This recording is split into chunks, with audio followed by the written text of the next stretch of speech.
Something walked in front of my car at 1:13 a.m. It wasn't an animal. I don't drive that road anymore. Not because it's dangerous, not because I crashed, because whatever stepped in front of my car that night knew I was coming, and I don't think it ever left.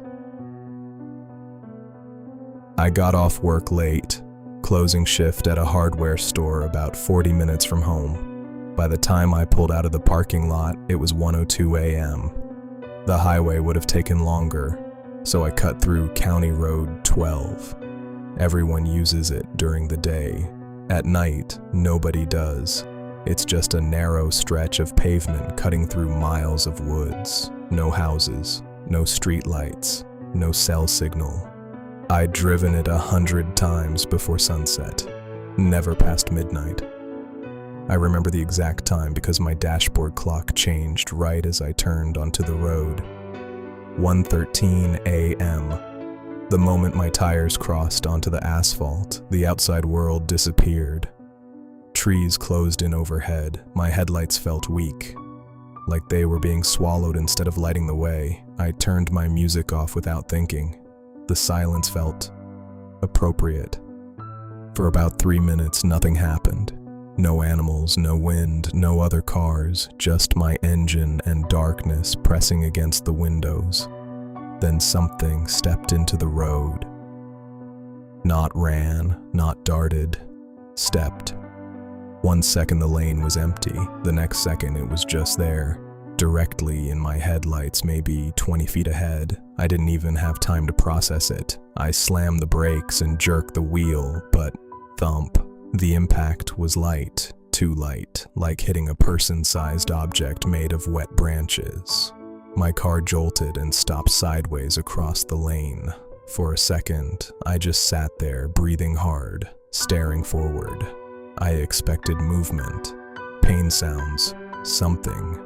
Nothing happened, so I grabbed my phone and opened the door. I wish I hadn't. The road behind my car was empty. The thing I hit lay just past my headlights, half in shadow. At first, I thought it was a deer twisted the wrong way. Then I realized deer don't have shoulders like that, and they don't have arms. I took a slow step closer. It was lying on its side, thin, long, hair in patches, like it couldn't decide what animal it wanted to be. Its back legs bent backwards at sharp angles. Its front limbs ended in hands, not paws. Hands with dark nails worn flat at the tips. I stopped breathing, then it inhaled. The torso expanded slowly, like lungs inflating after being empty for a long time. My stomach dropped. I backed away immediately. Behind me, gravel crunched softly. Not from me, from it. The thing rolled onto its stomach and began pushing itself up. The joints moved wrong, too many hinges bending in directions they shouldn't. I didn't wait to see it stand. I ran back to my car and locked the door. The interior light flashed on, and something tall moved through it. A shadow crossed the windshield from above. The roof creaked slightly under weight. Then the passenger side dipped as if someone leaned onto it. I stared forward, frozen. My breath fogged the glass. Then fingers slid slowly across the windshield. Long, too many knuckles, leaving streaks of clear fluid. They stopped inches from my face, and a head lowered into view. It wasn't a skull, but it looked like one stretched over muscle. The mouth hung open slightly, revealing human-shaped teeth, packed too tightly together. Another row sat behind them. Its eyes weren't reflective. They were focused, curious, like it was trying to understand what I was. I screamed and slammed the gas. The creature slid off the hood. I didn't check mirrors. I drove, faster than I should have on a road I could barely see. My hands shook so badly the wheel vibrated, then the radio cut to static, then silence. My phone lost signal, and I heard movement behind me. From the trunk, slow shifting weight, balancing with the car. Every curve in the road, it leaned the same direction. I never opened the trunk. I know I didn't. But something was pacing back there.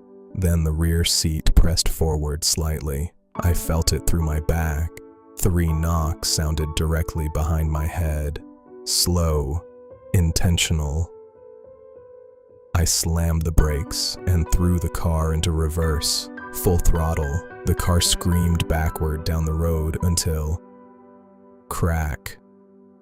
Something heavy fell off the rear. The pressure vanished instantly. I stopped. Silence returned. I turned around slowly. The road was empty. I drove home at 30 miles per hour. Didn't sleep. Didn't tell anyone. I convinced myself I imagined it until morning. My trunk was open. Inside, the carpet was soaked in thick, clear fluid. Handprints pressed into it. Long fingers ending in flattened nails. They led out of the trunk, across my driveway, and into the woods beside my house. Now every night around 1:13 a.m., I hear footsteps on the road outside, slow, passing my house, then stopping, like it's checking if my car is gone. I don't think it was crossing the road when I hit it. I think it was waiting for me to arrive, and next time, if I ever drive that road again, I don't think it'll step out in front of the car. I think it'll already be inside,